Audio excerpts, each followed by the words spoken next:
Let's examine the tradition of Pontius Pilate's wife, the horrific dream she had in Matthew 27, which has to do with the trial and crucifixion of Jesus. After all these incidents regarding the trial and crucifixion of Jesus, she recorded them in her letter, which was found same place, together with the Dead Sea Scroll. The original of this letter is to be found among old manuscripts in one of the vast libraries in Italy. She wrote the letter to her friend Fulvia Romelia, who was based in Italy. Luckily, we have gotten it, and so, today, we will read it for you to also get to know her side of the story. Subscribe to get an update if in case we are unable to bring you all the details of the letter in this video. But first, let me share this book called The Diaries of Pontius Pilate with you. It's a book worth reading. The story starts with a murder by the Dead Sea and takes off from there. Archaeologist Kevin Elliott and his deputy Jill Gates stumble upon 20 copper scrolls with jaw-dropping info about Pontius Pilate's investigation into Jesus' death and resurrection. They send pictures of the scrolls for translation, but soon find themselves in the middle of a dangerous conspiracy. This book is a roller coaster of excitement from beginning to end. As Tom Lemon says, don't open this book unless you're sitting in a comfortable chair with good reading light, because you won't want to move. Trust me, you won't want to miss this one. Grab your copy today and get ready for an unforgettable fable. Okay, so now let's get to our main story of the day. Letter of Pilate's wife, Claudia Procula, to her friend, Fulvia Romelia. Read by Elizabeth Peter. You, my faithful friend, are asking and begging me to describe the events which have happened since the day of our separation. The news of some of them may have reached you, but the secret way in which they were wrapped may arouse in you a feeling of anxiety and the desire to know how I am. I shall pay attention to your tender request and try to remember the links of the long chain of my one-iphus scattered memories.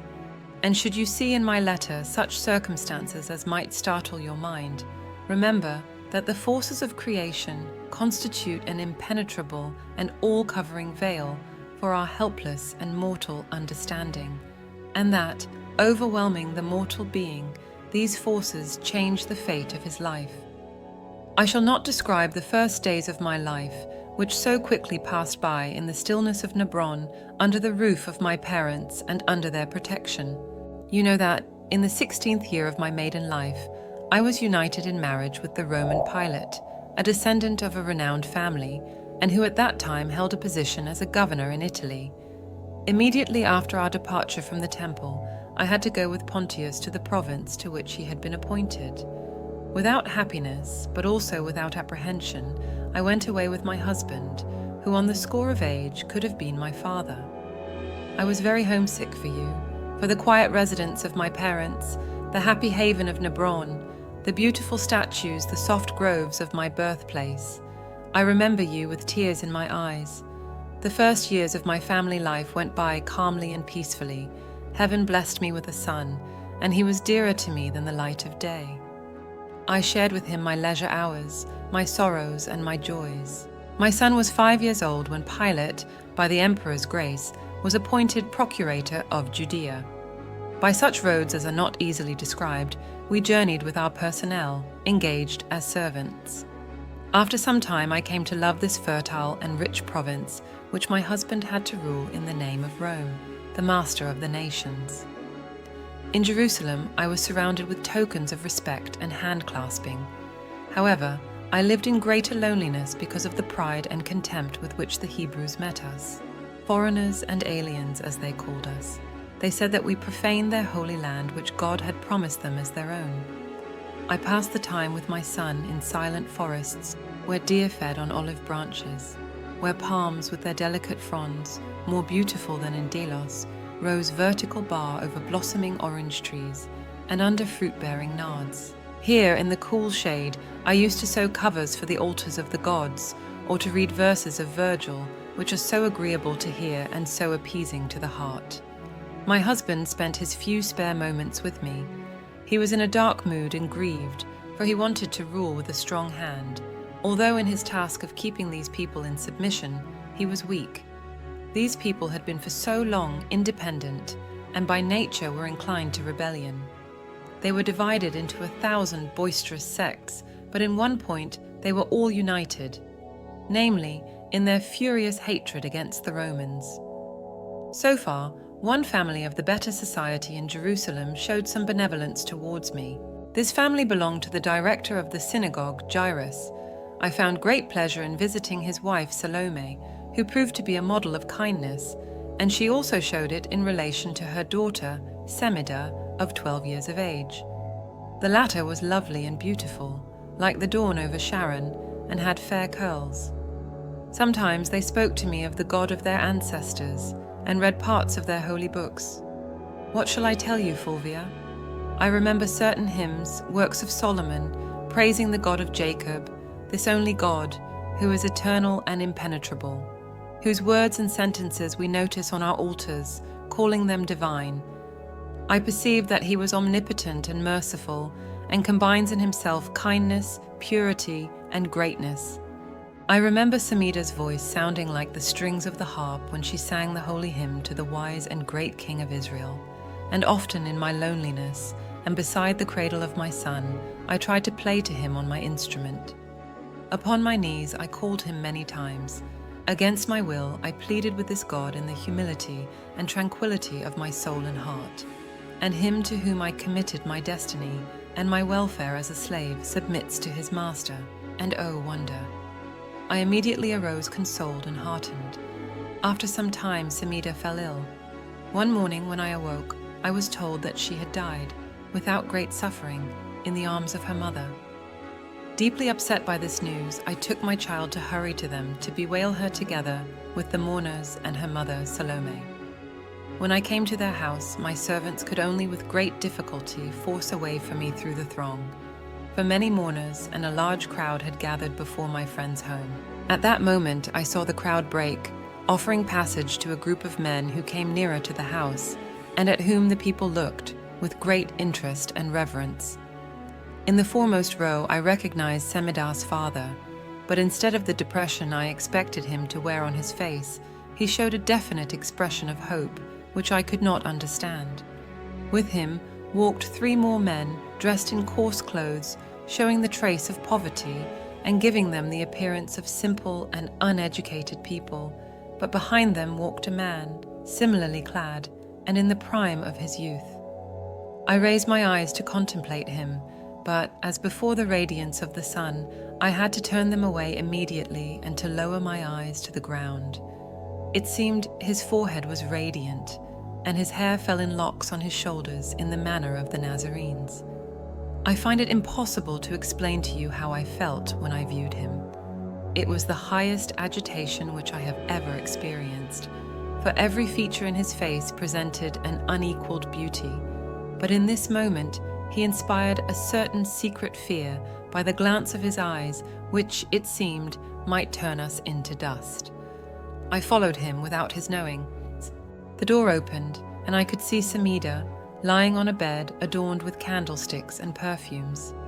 She was still more beautiful in the heavenly restfulness which lay upon her, but her forehead was of a pale pinkish color, like the rose which had been placed on her. The finger of death had left its traces round her eyes and her concealed lips.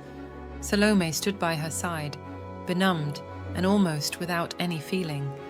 It seemed that she had not even seen me. Semida's father threw himself at the feet of the unknown man I have just described, who went nearer to the bed of the dead and showed him his daughter, exclaiming, "O my lord, my daughter is in the arms of death, but if it is your will, she will arise." When I heard these words, I shivered. My heart ceased to beat for an unknown reason. He took Semida's hand, and turning his powerful look on her, he said, "Maid, arise." Semida rose from her bed, as if supported by an invisible hand. Her eyes opened, a tender expression of life returned again to her lips, and, stretching out her hands, she called, "Mother!" At this call, Salome awoke. Mother and daughter embraced each other, almost broken with emotion. Jairus fell at the feet of him whom he had called Lord. Kissing the seam of his garment, he asked, "What shall I do to receive eternal life?" love God and men." After these words, he disappeared like a mere shadow from the world of light. I was on my knees without knowing what I did. Then I rose as from a dream and went home, leaving a happy family in their joy, in such a joy as it is impossible to describe. At dinner, I told Pontius what I had seen and heard. He lowered his head and said, "You saw Jesus of Nazareth, the object of the hatred and contempt of the Pharisees and Sadducees, of the Herodian party, and of the dangerous and proud Levites from the temple. This hatred is increasing every day, and their only thought is how to bring him to death. But the Nazarene's words are the words of a wise man, and his miracles are really of God." "But why do they hate him so strongly?" I asked. "Because he shows up their morals and hypocrisy. I once heard him saying to the Pharisees, 'Whited sepulchres, breed of vipers, you impose heavy burdens upon your brethren, but you do not lift a finger for them. You pay the tithe with mint and cinnamon, but you are not interested in abiding by the laws, in faithful righteousness and mercy.'" The meaning of these words is deep and true. He offended these proud and pompous people, and the outlook for the Nazarene's future is very dark. "But you will protect him, isn't that so?" I exclaimed, highly indignant. "My power is too weak to oppose these rebellious and wretched people. On the other hand, I would be deeply concerned should I become forced to spill the blood of this wise man." After these words, Pontius rose and went into another room, deep in thoughts. I, however, remained in indescribable sorrow and sadness. The day of the Passover approached. On this great, and for the Hebrews, so very important a holy day, a great many people from all parts of Judea gathered in Jerusalem to solemnly carry the victims of the feast to the temple. The procession generally took place on Thursday. Before this holy day, Pontius told me that the Nazarene's future was extremely insecure. A conspiracy was brewing over his head, and it might be that on this evening he would be delivered into the hands of the high priest. I trembled when I heard these words, and I asked my husband, "You will protect him, won't you?" "Can I?" replied Pontius, with a mournful expression in his face. "The late, of which Plato spoke, and which he predicted would befall righteous men, will, it seems, reach also to Jesus. He will be persecuted, contemptuously treated, and delivered to a cruel death." The time came to retire, but when I laid my head on the pillow to find sleep, a mysterious force suddenly took possession of my mind. I saw Jesus appearing as she had described their God. His face shone in majesty like the sun. He flew on cherub wings, and a fiery flame executed his orders, and he stopped on a cloud. It appeared that he was ready to judge the people assembled before him. With one gesture, he separated the righteous from the wicked. The first, the righteous, were raised by him to the great eternity of divine salvation, but the second, the wicked, were thrown in a fiery sea, in comparison with which the fires of Erebus and Phlegethon are nothing. When this heavenly judgment took place and attracted the attention of the people, he showed them his wounds with which his body was covered, and said with a terrible voice, "Give me back my blood, which I spilt for you." Then those unhappy men asked the rocks and the mountains of the earth to swallow and to cover them. In vain had they formerly felt secure from suffering, and in vain they protected themselves with the eternal and insurmountable illusion. They perished. What a dream, or better, what a revelation. When the dawn came and lighted the roofs of the temple, I arose with a heart full of fear from what I had seen, and to calm myself, sat near the window. But it seemed to me that in the center of the town, sounds of shouting became audible. Imprecations grew louder and louder, and this noise reached my ear like the roar of the waves of the sea. I was listening to this unintermitted uproar, and my heart began to beat terribly, and cold sweat streamed down my forehead. Soon the noise came nearer and nearer, and the stairs which led up to the law courts were beset with an innumerable crowd. In deep apprehension of what might unexpectedly happen, I took my son by the hand, put a thin coat on him, and ran to my husband. When we reached the inner door leading to the court hall, I heard a noise of louder voices. I had no courage to step in, but peeped through the purple curtains. What a spectacle, Fulvia! Pontius sat on his ivory throne in all the majesty with which Rome adorns her representatives, and apparently showed no fear, as if it was his intention to appear thus, and to bear an intrepid expression on his face. But I could quickly understand and catch his concern. With bound hands and clothes torn by blows he had suffered, and with a blood-covered forehead, Jesus of Nazareth, calm and undisturbed, stood before him. No signs of bitterness or fear were noticeable on his face. He was quiet like an innocent and peaceful like a lamb. His peacefulness struck me with terror, for in my ears still sounded the words I had heard in my dream. "Give me back my blood, which I have spilt for you." Around him stood the enraged and excited crowd which had brought him before the tribunal. The crowds of people were joined by guards and servants, Levites and Pharisees, whose eyes flamed with anger. The latter were distinguished by parchment rolls containing various texts of the laws, which they had bound to their heads. All these people burned from anger and envy, and it appeared to me that in their faces an infernal fire was shining, and that by the spirit Nina these voices had been mixed with the howling of hunted animals. At last, after a sign given by my husband, silence was restored. "What is your request?" he asked.